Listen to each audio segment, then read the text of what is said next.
कभी कभी अल्लाह सुब्हानहू व तआला आपकी ज़िंदगी में इस तरह के लोग लेके आएगा जो कि आपके एतमाद को ठेस पहुंचाएंगे, आपको अकेला छोड़ जाएंगे और आपको ऐसा लगेगा कि बस सारी दुनिया आपके खिलाफ हो चुकी है।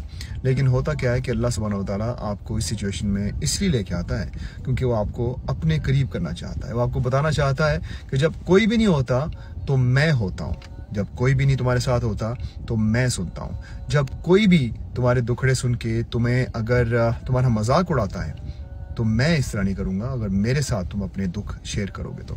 अल्लाह सुब्हानहू व तआला हमेशा हमारे साथ होता है, हमेशा हमारे साथ, हमारे करीब, और जब कोई भी ना हो इर्द गिर्द आपके तब भी अल्लाह हमारे साथ होता है। कई दफ़ा लोग होते हैं जो कि अंधेरे में जाके गुनाह करते हैं और वो सोचते हैं कोई देख नहीं रहा। क्या अजीब बात है, वो अल्लाह जो कि काले से पहाड़ में सबसे डीप चले जाएं, वहां पर एक छोटे से पत्थर के अंदर एक छोटे से कीड़े के चलने की, रेंगने की और उसके दिल के धड़कने की आवाज तक को जानता है, समझता है, सुनता है।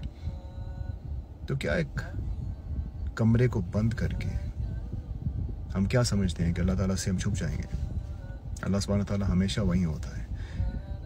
इस बात को सोच के डरने की जरूरत नहीं है, इस बात को सोच के संभलने की जरूरत है, ये समझने की जरूरत है कि जब कोई नहीं होता तो हमारे साथ अल्लाह होता है और अल्लाह कभी